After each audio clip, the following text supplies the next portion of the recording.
नमस्कार दोस्तों, आज हम आपको 23 जनवरी 2024 के मुख्य समाचार प्रस्तुत करेंगे। कृपया नीचे कमेंट करके बताएं कि आप किस क्षेत्र से हिमाचल न्यूज सुन रहे हैं। हिमाचल के विकास, पर्यटन और सामाजिक क्षेत्र की ताज़ा जानकारी के लिए हमारे चैनल को सब्सक्राइब करें और अपडेट के लिए हमें फॉलो करें। इन खबरों को अधिक लोगों तक पहुंचाने के लिए कृपया हमारा कंटेंट शेयर करें। हमीरपुर में मम्प्स की चपेट में आए छात्र, कई स्कूलों में सामने आए मामले, विभाग आज करेगा सैंपलिंग। मम्प्स एक ऐसा रोग जो विषाणु के कारण होने वाला लार ग्रंथियों का एक गंभीर संक्रमण है, जिसके कारण कान के नीचे गले में सूजन हो जाती है। मरीज को 1 सप्ताह से अधिक समय तक लगातार बुखार रहते हैं। हमीरपुर के कई स्कूलों में छात्र इसकी चपेट में आ गए हैं। दरअसल यह एक संक्रमण है जो एक व्यक्ति से दूसरे में खांसते या छींकते समय हवा के साथ निकलने वाली छोटी छोटी बूंदों से, गंदी सतह को छूने से या फिर मुंह की लार से दूसरे व्यक्ति को अपनी चपेट में ले लेता है। शहर के अलावा टोनीदेवी में भी इस तरह के रोगी होने की शिकायतें आई है, जिसे देखते हुए स्वास्थ्य महकमा मंगलवार को यहां अपनी 2 टीमें भेज रहा है, जो बीएमओ टोनीदेवी को रिपोर्ट करेंगी। सैंपलिंग करके देखा जाएगा कि क्या वाकई में यही रोग है। जानकारी है कि जिला मुख्यालय स्थित एक निजी स्कूल के कुछ बच्चों में मम्प्स होने की पुष्टि हुई है। हालांकि सोमवार को छुट्टी होने के बावजूद जिला के एक बोर्डिंग स्कूल में स्वास्थ्य महकमे की एक टीम गई थी। वहां भी कुछ बच्चों में मम्प्स के लक्षण देखे गए हैं। इसके अलावा पक्का भरोके स्थित एक निजी स्कूल में भी इस बीमारी के लक्षण बच्चों में देखे गए। संभावित स्कूलों में जाएंगी स्वास्थ्य विभाग की टीम। जिला हमीरपुर के सीएमओ डा आर.के. अग्निहोत्री की माने तो इस संदर्भ में उनके पास जानकारी पहुंची है कि कुछ जगहों पर बच्चों में मम्प्स के लक्षण देखे गए हैं। 1-2 जगहों पर तो सोमवार को भी विभाग की टीम भेजी गई थी, लेकिन मंगलवार को जिला मुख्यालय समेत जहां से इस तरह की शिकायतें आई है, वहां विभाग की टीमें भेजी जा रही हैं। क्या होता है गलसुआ या मम्प्स? मम्प्स एक प्रकार का वायरल इन्फेक्शन होता है। यह मुख्य रूप से लार ग्रंथियों को प्रभावित करता है। इसका मुख्य लक्षण यह होता है कि लार ग्रंथियों में सूजन हो जाती है। इस रोग की अवधि 7 से 10 दिन के बीच रहती है। आमतौर पर इस बीमारी के दौरान गाल या जबड़े में सूजन हो जाती है और छूने पर दर्द होता है। इसके कारण रोगी को बुखार रहता है और कमजोरी और थकान महसूस होती है। भूख कम लगती है और सिरदर्द इत्यादि रहता है। मम्प्स को साधारण भाषा में लोग टांसिल भी बोल देते हैं। मौसम की बेरुखी ने रोके सैलानियों के कदम, बर्फबारी न होने से कम आ रहे मेहमान, होटल कारोबारी मायूस। एचपीटीडीसी के होटलों में विभाग की ओर से छूट के बाद भी होटल कारोबारियों को इसका कुछ खास लाभ नहीं मिल पा रहा। कारण ये कि 24 जनवरी तक बर्फबारी की कोई संभावना नहीं है। ऐसे में बाहरी राज्य से जो पर्यटक कम संख्या में शिमला आ रहे हैं, जो पर्यटक पहुँचे भी हैं, उन्हें अभी बर्फबारी देखने को नहीं मिलेगी। पर्यटन विभाग की ओर से एचपीडीसी में पर्यटकों की संख्या बढ़े, इसके लिए 20 से 40% तक की छूट दी गई है, लेकिन इस छूट का कारोबारियों को कोई लाभ नहीं मिल रहा है। मौसम विज्ञान केंद्र की ओर से मैदानी इलाकों में 1 सप्ताह तक कोहरे और धुंध का अलर्ट जारी किया है। वहीं वाहनों चालकों से भी ये अपील की गई है कि वे एहतियात बरतते हुए वाहन चलाएं। होटल कारोबारियों का कहना है कि शिमला शहर में अभी तक कारोबार मंदा चल रहा है। होटलों में ऑक्यूपेंसी 25 से 30% तक ही है। बर्फबारी न होने से शिमला आने वाले पर्यटक मायूस होकर लौट रहे हैं। हालांकि ये छूट 31 मार्च तक दी गई है, लेकिन होटलों की ऑक्यूपेंसी इस बात पर निर्भर है कि शिमला में बर्फबारी कब होगी। होटल एसोसिएशन के अध्यक्ष मोहिंद्र सेठ का कहना है कि हर साल होटल व्यवसायी भी बर्फबारी का इंतजार करते हैं, लेकिन अभी तक ये इंतजार बना हुआ है। निगम के होटलों में चार्ज होंगी गाड़ी पास। हिमाचल प्रदेश में पर्यटन निगम के तहत कुल 56 होटल आते हैं। इनमें 52 होटल में बुकिंग पर छूट दी जा रही है। इसके अलावा पर्यटन विकास निगम के निदेशक राजीव कुमार ने सभी होटलों में इलेक्ट्रिक कार चार्ज करने के लिए लेवल 1 चार्जिंग की सुविधा उपलब्ध कराने के निर्देश दिए हैं। इन होटल में लेवल 1 चार्जिंग सुविधा भी कार मालिकों को मुफ्त उपलब्ध करवाई जा रही है। प्रबंध निदेशक राजीव कुमार ने कहा कि हिमाचल प्रदेश पर्यटन निगम अपने उपभोक्ताओं को हर वह सुविधा दे रहा है जिसकी उन्हें आवश्यकता है। उपभोक्ताओं की सुविधा के लिए 11 होटलों में लेवल 3 की चार्जिंग सुविधा उपलब्ध करवाई जा रही है। इसके लिए इंडियन ऑयल कॉरपोरेशन की ओर से पर्यटन निगम का सहयोग किया जा रहा है। लेवल 1 की चार्जिंग में 10 घंटे और लेवल 3 की चार्जिंग में केवल आधे घंटे का वक्त लगता है। सूखे से 18 करोड़ की फसलें तबाह। प्रदेश के 5 जिलों में बारिश पर निर्भर खेती बर्बाद, किसानों को नुकसान। प्रदेश भर में बारिश न होने से अभी तक नॉर्थ जोन कांगड़ा, चंबा, हमीरपुर, मंडी और ऊना में कृषि विभाग की ओर से रबी की फसलों को 18 करोड़ का नुकसान दर्ज किया है। अभी तक 10,441.04 मीट्रिक टन उत्पादन का नुकसान हुआ है। हालांकि विभाग की ओर से 7,64,544.1 मीट्रिक टन उत्पादन का लक्ष्य रखा था। प्रदेश भर में रबी की फसलों में गेहूं, चना, जौ व दालों की खेती की जाती है। प्रदेश में बारिश न होने से किसानों की गेहूं की फसलें पीली पड़ गई है। वहीं लंबे समय से बारिश न होने से मैदानी क्षेत्रों में सुबह शाम कोहरे के कहर से लोगों सहित किसान परेशान हो गए हैं। हालांकि जिन क्षेत्रों में पानी की सिंचाई की सुविधा उपलब्ध है, वहां किसानों को ज्यादा नुकसान नहीं हुआ है। प्रदेश में पिछले 2 महीनों से सूखे की स्थिति बनी हुई है, जिससे फसलों के उत्पादन पर भी प्रभाव पड़ रहा है। कृषि विभाग के नॉर्थ जोन के संयुक्त कृषि निदेशक डा पवन कुमार ने बताया कि प्रदेश के नॉर्थ जोन में बारिश न होने से रबी की फसलों में करीब 18 करोड़ का नुकसान हो चुका है। नॉर्थ जोन के 5 जिलों में 2,60,850 हेक्टेयर एरिया में खेतीबाड़ी का लक्ष्य निर्धारित था। इनमें से 2,60,703 हेक्टेयर एरिया में फसलों की बिजाई हुई है।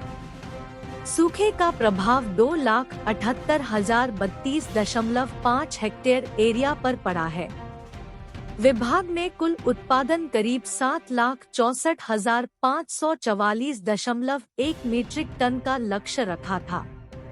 बारिश न होने से अभी तक 10,441.04 मीट्रिक टन उत्पादन का नुकसान हुआ है। हिमाचली व्यंजनों का जायका। प्रदेश घूमने के लिए आने वाले पर्यटकों को हर सुविधा उपलब्ध करवाई जा रही है। यहाँ न केवल खूबसूरत पहाड़ों में वक्त बिता सकते हैं, बल्कि हिमाचल प्रदेश की संस्कृति को भी नजदीक से जान सकते हैं।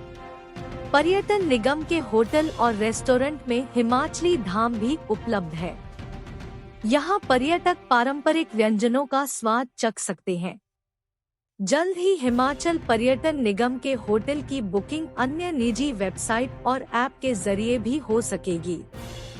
श्रीनयना देवी मंदिर में 50 करोड़ से धार्मिक पर्यटन विकास कंसल्टेंसी के लिए प्रदेश सरकार ने दी मंजूरी। उत्तर भारत के सुप्रसिद्ध शक्तिपीठ श्रीनयना देवी में धार्मिक पर्यटन विकास एवं सौंदर्यीकरण करने के मकसद से 50 करोड़ रुपए की लागत के मास्टर प्लान को लेकर कंसल्टेंसी के लिए राज्य सरकार की अप्रूवल मिल गई है। अप्रूवल मिलते ही मंदिर न्यास प्रशासन की ओर से कंसल्टेंसी के लिए बाकायदा टेंडरिंग भी कर दी है। तय शर्तों व मापदंडों पर खरा उतरने वाली फर्म को टेंडर दिया जाएगा। न्यास प्रशासन ने मंदिर के विकास के लिए यह नया इनिशिएटिव लिया है। मंदिर के स्वरूप को भव्य बनाने के मकसद से यह निर्णय लिया गया है। इसके लिए प्रॉपर ड्राइंग तैयार की जाएगी और पूरी डीपीआर बन जाने के बाद टेंडर प्रोजेक्टवार सरकार से अप्रूवल लेकर काम करवाया जाएगा। योजना के तहत मंदिर परिसर को नई योजना के तहत विकसित किया जाएगा ताकि श्रद्धालुओं को मां नैना के आसान दर्शन की सहूलियत उपलब्ध हो सके। लंगर को मॉडल बनाया जाएगा और लंगर हाल में एक नियोजित व्यवस्था सुनिश्चित की जाएगी। लेजर सिस्टम से लैस कर कपाली कुंड को अद्भुत एवं अलौकिक बनाया जाएगा, जबकि कोलांबाला टोबा के स्वरूप को भी भव्य बनाने की योजना है। पूरे मंदिर परिसर व आसपास क्षेत्र को सोलर लाइटों से सुसज्जित किया जाएगा। एक बड़ा वेटिंग हॉल और वीआईपी कक्ष तैयार करने की भी योजना है। इस महत्वाकांक्षी प्रोजेक्ट को 3 चरणों में पूरा किया जाएगा और इस प्रोजेक्ट को पूरा करने का लक्ष्य 5 साल तय किया गया है। अगले 4-5 महीनों में एक पूरा डॉक्यूमेंट बनकर तैयार होगा, जिसके आधार पर आगे की कार्य योजना को अंतिम रूप दिया जाएगा। ताजा स्थिति में कंसल्टेंसी के लिए भाषा एवं संस्कृति विभाग के सचिव की ओर से अप्रूवल आ गई है। अप्रूवल मिलने के बाद मंदिर न्यास ने टेंडर कर दिया है। यह टेंडर 1 से 1.5 करोड़ रुपए तक का है। जिस भी फर्म या कंपनी को यह टेंडर अवॉर्ड होगा, वही सर्वेक्षण से लेकर ड्राइंग समेत डीपीआर तैयार करेगी। यही फर्म कार्य पूरा होने तक प्रोजेक्ट की निगरानी भी करेगी। उधर मंदिर न्यास के अध्यक्ष एवं एसडीएम नयना देवी धर्मपाल चौधरी ने बताया कि मंदिर के धार्मिक पर्यटन विकास के लिए तैयार किए गए मास्टर प्लान को लेकर कंसल्टेंसी के लिए मंजूरी मिल गई है। न्यास प्रशासन ने टेंडर भी लगा दिया है। 29 जनवरी को बिलासपुर के बचत भवन में प्रीबिड मीटिंग तय की गई है, जबकि 9 फरवरी को बिलासपुर के बचत भवन में ही टेक्निकल बिड ओपन होगी। पिछले काफी समय से नैना देवी में विकास को लेकर योजनाएं तो बनी, लेकिन कहीं न कहीं तकनीकी अड़चनों की वजह से उन्हें धरातल पर उतारने के तमाम प्रयास भलीभूत नहीं हो पाए। पिछली भाजपा सरकार के समय तैयार किए गए प्रोजेक्ट सत्ता बदलने के बाद किन्हीं कारणों के चलते मंदिर न्यास प्रशासन को निरस्त करने पड़े। मॉडर्न स्टैंडर्ड का बनेगा लंगर। श्री नैना देवी मंदिर न्यास के अध्यक्ष के अनुसार नैना देवी में पुराने लंगर की जगह अब देश के नामी शक्तिपीठों व नामी होटलों की तर्ज पर स्टैंडर्ड का मॉडर्न लंगर विकसित किया जाएगा। इस संदर्भ में जल्द ही विस्तृत कार्य योजना बनाई जाएगी। लंगर में हाईटेक किचन, श्रद्धालुओं को बिठाकर भोजन करवाने की एक सही व्यवस्था, ब्रेकफास्ट, लंच और डिनर की सुविधा रहेगी। डॉक्टर के कहने पर ही ले एंटीबायोटिक, स्वास्थ्य विभाग ने जारी की एडवाइजरी। स्वास्थ्य विभाग ने दवा के सेवन पर एडवाइजरी जारी की है। खास तौर पर एंटीबायोटिक दवाओं का इस्तेमाल बिना डॉक्टर की सलाह के न करने की बात कही है। एंटीबायोटिक दवाओं के दुष्प्रभाव को देखते हुए विभाग ने यह कदम उठाए हैं। इससे पहले directorate general of health services (DGHS) ने भी एंटीबायोटिक दवाओं का ज्यादा इस्तेमाल स्वास्थ्य के लिए घातक होने की बात कही थी। DGHS के अनुसार एंटीबायोटिक दवाओं से खून में ड्रग रेजिस्टेंट बढ़ता है, जो बाद में एंटी माइक्रोबियल रेजिस्टेंट (MMR) का रूप ले लेता है। MMR पूरे विश्व में लाखों लोगों की मौत का कारण बन रहा है। DGHS ने फार्मासिस्टों को सलाह दी है कि बिना डॉक्टर के लिखे किसी भी तरह की एंटीबायोटिक दवा मरीजों को इस्तेमाल के लिए न दें। अब DGHS की इस एडवाइजरी पर स्वास्थ्य विभाग भी सजग हो गया है। विभाग ने प्रदेश भर के फार्मासिस्टों को DGHS की गाइडलाइन समझने और एंटीबायोटिक दवाओं के अत्यधिक इस्तेमाल से होने वाले रोगों से बचने के लिए निर्देश जारी किए हैं। स्वास्थ्य विभाग के निदेशक डॉ. गोपाल बैरी ने बताया कि दवाओं के इस्तेमाल से शरीर में कई तरह की बीमारियां लग सकती है। DGHS ने एंटीबायोटिक को लेकर विश्व भर में सामने आए मौत के आंकड़ों को देखते हुए एडवाइजरी जारी की है। प्रदेश में सभी फार्मासिस्टों को यह बात माननी चाहिए। लगातार एंटीबायोटिक दवाओं के इस्तेमाल से शरीर में मौजूद जीवाणु इसके आदी हो जाते हैं और दवाओं का असर कम होने के बाद खत्म हो जाता है। इसके साथ MMR की समस्या भी महसूस होने लगती है। IIM को देनी होगी अतिरिक्त 31 बीघा भूमि, संस्थान को दी गई जमीन पैमाइश के बाद निकली कम। सिरमौर जिला के धौलाकुआं में निर्मित हो रहे Indian institute of management IIM Sirmaur का निर्माण कार्य जहां अंतिम चरण में है, तो वहीं पैमाइश के दौरान IIM सिरमौर की कुल 1010 बीघा जमीन में से जो 31 बीघा जमीन कम निकली थी, उसको लेकर IIM सिरमौर ने हिमाचल सरकार से किसी अन्य स्थान पर जमीन देने को सहमति जता दी है। इस सिलसिले में हिमाचल सरकार व IIM सिरमौर के बीच सहमति बन गई है, परंतु IIM सिरमौर के सूत्रों की माने तो जमीन ऐसे स्थान पर मांगी गई है जो किसी भी एयरपोर्ट के समीप हो। IIM सिरमौर को 7 जनवरी 2020 को 1010 बीघा जमीन दी गई थी। जब इस जमीन की कुछ वर्षों बाद पूरी तरह से मौके पर पैमाइश की गई, तो यह जमीन 31 बीघा कम निकली। बताया जा रहा है कि 31 बीघा जमीन आसपास के ग्रामीणों के जमीन के साथ संलिप्त पाई गई है, क्योंकि IIM को जमीन का रिकॉर्ड पूरा दिखाना होता है। गत नवंबर माह में इसी सिलसिले में IIM सिरमौर की टीम ने धौलाकुआं प्रवास के दौरान पावटा प्रशासन के अधिकारियों के साथ मौके का निरीक्षण किया था, जिसमें कृषि विज्ञान केंद्र के अधिकारी भी मौजूद थे। बताया जा रहा है कि प्रशासन ने IIM को कम पड़ी 31 बीघा भूमि को लेकर 2 से 3 स्थान का सुझाव दिया है। इसके अलावा एग्रीकल्चर यूनिवर्सिटी द्वारा भी साफ तौर पर कहा गया है कि कृषि विज्ञान केंद्र के लिए 20 एकड़ जमीन का होना जरूरी है, परंतु IIM सिरमौर को कृषि विज्ञान केंद्र की जमीन देने के बाद अब कृषि विज्ञान केंद्र की शेष बची 5 एकड़ भूमि बची है, जिसे नहीं दिया जा सकता है। जानकारी के मुताबिक IIM सिरमौर प्रशासन व सरकार ने इस बात पर सहमति जता दी है कि 31 बीघा जमीन प्रदेश के किसी अन्य हिस्से में भी दी जा सकती है।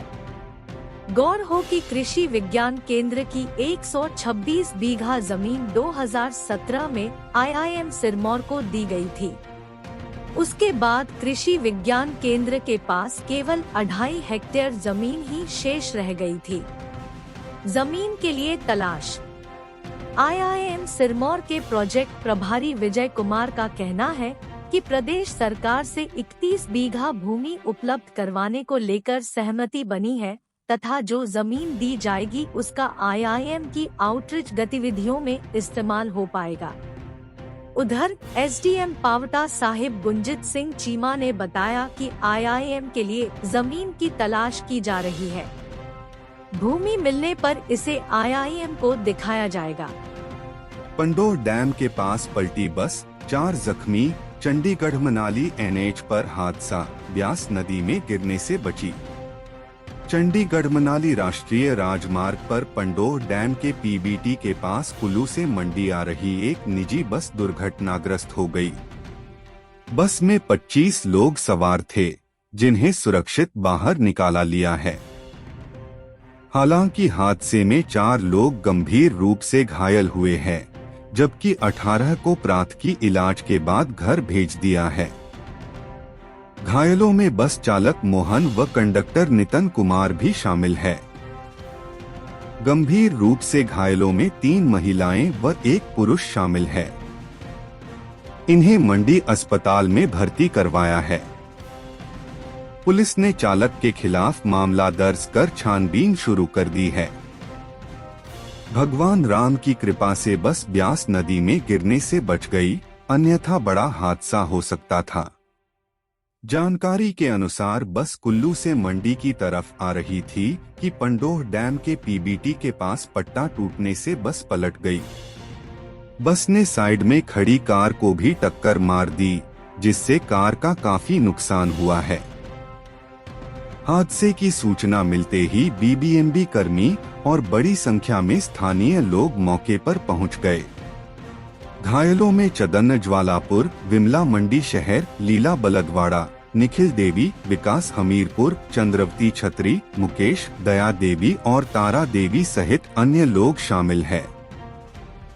एसपी सागर चंद्र ने बताया कि घायलों को मंडी अस्पताल में भर्ती करवाया है, जबकि आंशिक रूप से घायल 18 लोगों को प्राथमिक इलाज के बाद घर भेज दिया है। एनएच पर ढलान संरक्षण की जिम्मेदारी उठाएगा एसजेवीएन। दिल्ली में एनएचएआई एसजेवीएन के बीच 24 महीने के लिए करार। नेशनल हाईवे पर ढलान संरक्षण का काम अब एसजेवीएन करेगी। एसजेवीएन ने इस संबंध में एनएचएआई के साथ करार किया है। सोमवार को दिल्ली में एनएचएआई और एसजेवीएन के बीच एमओयू पर हस्ताक्षर किए गए। इस मौके पर एनएचएआई के अध्यक्ष संतोष कुमार यादव और एसजेवीएन के निदेशक परियोजनाएं सुशील शर्मा उपस्थित थे। एसजेवीएन के प्रबंध निदेशक नंदलाल शर्मा ने बताया कि इस समझौता ज्ञापन की प्राथमिकता तकनीकी परामर्शी सेवाओं में एसजेवीएन की विशेषज्ञता का उपयोग करना है। एसजेवीएन विभिन्न स्थानों विशेष रूप से NH05 के परवाणु सोलन शिमला सेक्शन, कुल्लू मनाली राजमार्ग और हिमाचल प्रदेश में स्थित विभिन्न एनएचएआई परियोजनाओं पर ढलान संरक्षण कार्य की समीक्षा करेगी। इसके अतिरिक्त एसजेवीएन एनएचएआई की डिजाइन समीक्षा सेवाएं, समकक्ष समीक्षा सेवाएं और डिजाइनों की तकनीकी समीक्षा प्रदान करेगा। कंपनी सक्रिय रूप से निर्माण कार्यों की निगरानी भी करेगी और आवश्यकतानुसार गुणवत्ता नियंत्रण परीक्षण और निर्माण पद्धतियों की सिफारिश करेगी। एसजेवीएन एनएचएआई को यह परामर्शी सेवा प्रारंभ में 24 माह की अवधि के लिए प्रदान की जाएगी। इस महत्वपूर्ण साझेदारी से विशेषज्ञता और ज्ञान साझा करने, रिसोर्स ऑप्टिमाइजेशन, विद्युत और राजमार्ग क्षेत्रों के मध्य तालमेल को बढ़ावा मिलेगा। विकास को आगे बढ़ाने की दिशा में नया कदम। एसजेवीएन के राजीव अग्रवाल, मुख्य महाप्रबंधक और एनएचएआई के अमरेंद्र कुमार, मुख्य महाप्रबंधक टेक्निकल, ने हस्ताक्षर किए। इस अवसर पर संरचनात्मक विकास को आगे बढ़ाने की दिशा में एक सहयोगात्मक यात्रा की शुरुआत के प्रतीक के रूप में एसजेवीएन और एनएचएआई के वरिष्ठ अधिकारी भी उपस्थित रहे।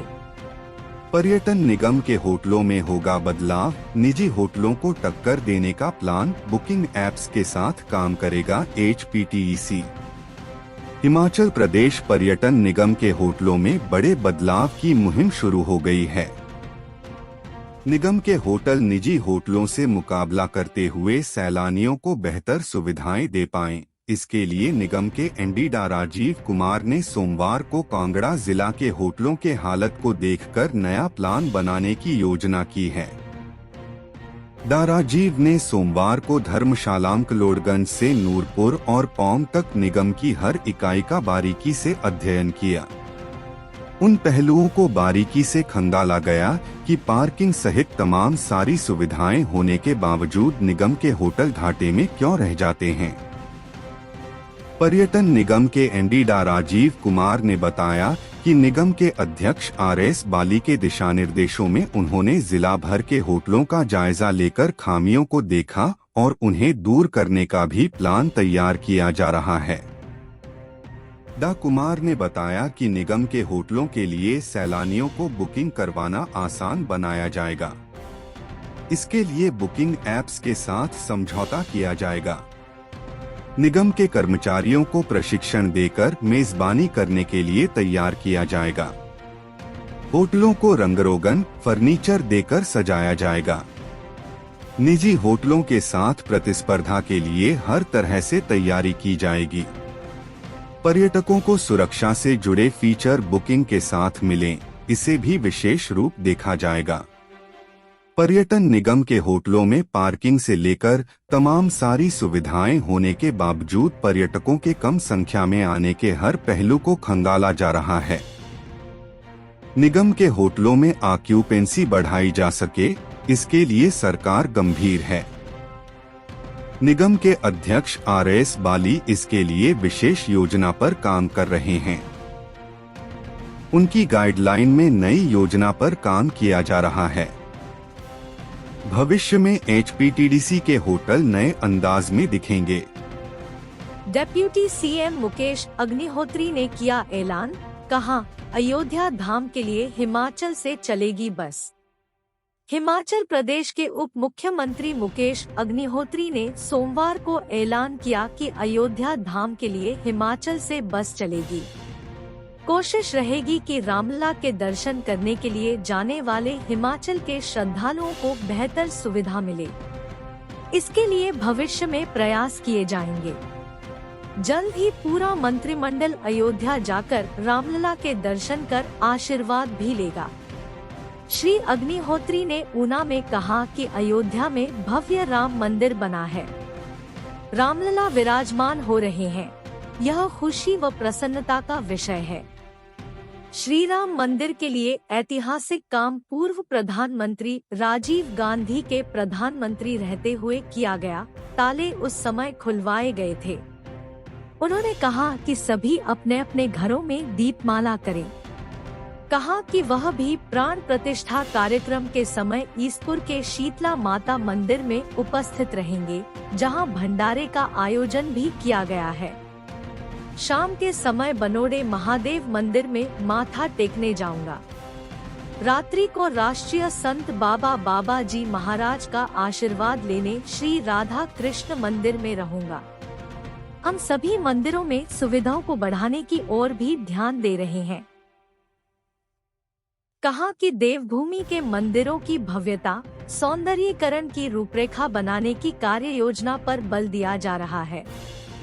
निर्वाचन आयोग और शिक्षा विभाग में होगा MOU, दोनों में होने जा रहा है एक खास समझौता। निर्वाचन आयोग और शिक्षा विभाग में खास समझौता होने जा रहा है। छात्रों को जागरूक करने के लिए निर्वाचन आयोग अब कॉलेज के छात्रों का ग्रुप तैयार करेगा। यह ग्रुप शिक्षा विभाग के माध्यम से तैयार होंगे। खास बात यह है कि 18 वर्ष की आयु पूरी करते ही छात्रों को उनके मताधिकार के प्रति जागरूक करने का अभियान शुरू किया जाएगा। इस अभियान में शिक्षा विभाग मताधिकार के प्रति जागरूक करने के साथ ही EVM के इस्तेमाल की भी जानकारी मुहैया करवाएगा और इसमें निर्वाचन आयोग की टीम विभागीय अधिकारियों का साथ देगी। यह बात मुख्य निर्वाचन अधिकारी मनीष गर्ग ने कही है। उन्होंने बताया कि आगामी दिनों में स्कूलों और कॉलेजों में पोस्टर मेकिंग, गायन और वीडियोग्राफी प्रतियोगिता और poll day monitoring system PDMS 2.0 की शुरुआत होगी। मुख्य निर्वाचन अधिकारी मनीष गर्ग ने राष्ट्रीय मतदाता दिवस की तैयारियों का जायजा लेने के बाद अधिकारियों को आवश्यक दिशा निर्देश दिए हैं। उन्होंने बताया कि कार्यक्रम में राज्यपाल हिमाचल प्रदेश शिव प्रताप शुक्ल राष्ट्रीय मतदाता दिवस में मुख्य अतिथि होंगे। इस मौके पर उपस्थित लोगों को मतदान की शपथ भी दिलाई जाएगी। इसके पश्चात मुख्य निर्वाचन आयुक्त का संदेश प्रसारित किया जाएगा। उन्होंने बताया कि इस दौरान मतदान को बढ़ावा देने के लिए गेटी थिएटर के सामने सिग्नेचर वॉल और सेल्फी पॉइंट बनाया जाएगा। सांस्कृतिक प्रस्तुतियों में ITI शिमला के प्रशिक्षु निर्वाचन साक्षरता क्लब पर आधारित प्रस्तुति देंगे। इसके अतिरिक्त स्टेट आइकॉन RJ शालिनी वार्तालाप और स्टेट आइकॉन मुस्कान शर्मा गायन प्रस्तुति देंगे। इस दौरान सांस्कृतिक दल द्वारा महासुवी नाटी की प्रस्तुति दी जाएगी और police band harmony of the pines की वीडियो दिखाई जाएगी। कार्यक्रम में बेहतर कार्य करने वाले निर्वाचक रजिस्ट्रीकरण अधिकारी सम्मानित किए जाएंगे और नए मतदाताओं को निर्वाचक फोटो पहचान पत्र बांटे जाएंगे। जिला निर्वाचन अधिकारी एवं उपायुक्त शिमला आदित्य नेगी ने मुख्य निर्वाचन अधिकारी को आश्वस्त किया कि उनके द्वारा दिए गए निर्देशों की अनुपालना सुनिश्चित की जाएगी। राहुल गांधी की यात्रा में खलल डालने का प्रयास कर रही भाजपा, प्रतिभा सिंह ने की हमले की निंदा। प्रदेश कांग्रेस अध्यक्ष और सांसद प्रतिभा सिंह ने कांग्रेस के वरिष्ठ नेता पूर्व राष्ट्रीय अध्यक्ष राहुल गांधी की भारत जोड़ो न्याय यात्रा के उनके काफिले पर गुवाहाटी में हुए कातिलाना हमले की कड़ी निंदा की है। उन्होंने कहा है कि यह भाजपा की पूर्व निर्धारित सोची समझी साजिश के तहत इस यात्रा में व्यवधान डालने का असफल प्रयास है। न तो राहुल गांधी ऐसे किसी षड्यंत्र से घबराने वाले हैं और न ही कांग्रेस। पूरी कांग्रेस पार्टी राहुल गांधी के साथ खड़ी है और उनकी यह अन्याय के खिलाफ न्याय की यह यात्रा पूरी होगी। प्रतिभा सिंह ने असम सरकार की आलोचना करते हुए कहा है कि वह इस यात्रा को केंद्र की भाजपा सरकार के इशारे पर रोकना चाह रही है। उन्होंने कहा कि कांग्रेस पार्टी को राहुल गांधी की भारत जोड़ो न्याय यात्रा में मिल रहे भारी जनसमर्थन से विरोधी दल भाजपा की नींद उड़ती जा रही है, इसलिए उनकी इस यात्रा को असामाजिक तत्वों के द्वारा विघ्न डालने की पूरी कोशिश की जा रही है। उन्होंने कहा कि कांग्रेस इसका खुलकर विरोध करेगी। प्रतिभा सिंह ने कहा कि लोकतंत्र में सभी को अपनी बात कहने का अधिकार है। ऐसे में राहुल गांधी को रोकने का प्रयास नहीं किया जाना चाहिए। उन्होंने कहा कि कांग्रेस भाजपा के इस तरह के कदमों का विरोध करती है और इसके खिलाफ प्रदेश भर में कार्यकर्ताओं को जागरूक किया जाएगा। जाखू मंदिर शिमला में हनुमान जी के साथ स्थापित की जाएगी भगवान श्री राम की मूर्ति। सीएम राम मंदिर अयोध्या में श्री रामलल्ला की मूर्ति के प्राण प्रतिष्ठा समारोह के अवसर पर मुख्यमंत्री सुखविंदर सिंह सुक्खू ने आज जाखू मंदिर शिमला में शीश नवाया और श्री हनुमान चालीसा का पाठ किया। पत्रकारों से बातचीत करते हुए मुख्यमंत्री ने कहा कि अयोध्या में प्राण प्रतिष्ठा के अवसर पर वह जाखू राम मंदिर आए हैं क्योंकि हनुमान जी भगवान राम के परम भक्त थे। उन्होंने सभी प्रदेशवासियों से प्राण प्रतिष्ठा के अवसर पर दिए जलाने और भगवान श्री राम द्वारा दिखाए गए रास्ते पर चलने की अपील की। मुख्यमंत्री ने कहा कि जाखू मंदिर में हनुमान जी के साथ भगवान श्री राम की मूर्ति स्थापित की जाएगी। अयोध्या में मंत्री विक्रमादित्य सिंह प्रथम दर्शन के बन रहे भागी आरएसएस और विहिप के बुलावे पर गए। पीडब्ल्यूडी मंत्री विक्रमादित्य सिंह अयोध्या पहुंच गए हैं। वह यहां आरएसएस के अतिथियों के साथ भगवान रामलला के प्रथम दर्शन के भागी बन रहे हैं। विक्रमादित्य सिंह विश्व हिंदू परिषद के निमंत्रण पर अयोध्या पहुंचे। विक्रमादित्य सिंह आज यहां भगवान रामलला के प्रतिमा की प्राण प्रतिष्ठा में भाग ले रहे हैं। अयोध्या जाने से पहले विक्रमादित्य सिंह ने कहा था कि सनातनी होने के नाते उन्हें भगवान रामलला के दर्शन का अवसर मिल रहा है और वह अयोध्या अवश्य जाएंगे। विक्रमादित्य सिंह यहां उन खास मेहमानों में शामिल हैं जिन्हें रामलला के प्रथम दर्शन का सौभाग्य हासिल हो रहा है। कांग्रेस को भी राम की शरण में आना पड़ा। हिमाचल में एक दिन की छुट्टी पर क्या बोले अनुराग, जाने। केंद्रीय सूचना प्रसारण व खेल व युवा कार्यक्रम मंत्री अनुराग सिंह ठाकुर ने हिमाचल प्रदेश की सरकार द्वारा 22 जनवरी को छुट्टी की घोषणा को दिखावा बताते हुए कहा कि कांग्रेस का राम प्रेम छलावा है और राम को काल्पनिक बताने वाली कांग्रेस को भी राम की ही शरण में आना पड़ा। केंद्रीय मंत्री ने कहा कि कांग्रेस और अन्य विपक्षी दल राम के नाम से चाहे कितनी भी घृणा, द्वेष व राजनीति कर लें, अंत में आना सभी को श्री राम की शरण में ही है। हमारे श्री राम देश की आत्मा है और श्री राम की पूजा राष्ट्र पूजा है। प्रधानमंत्री नरेंद्र मोदी के नेतृत्व में जिस प्रकार आज पूरा देश राममय होकर गर्व से अपने सनातनी संस्कारों को प्रतिस्थापित कर रहा है, उससे स्पष्ट है कि सनातन विरोधी पार्टियां और श्री राम नाम विरोधी कांग्रेस अब ज्यादा दिन तक श्री राम के विरोध की राजनीति नहीं कर पाएंगे।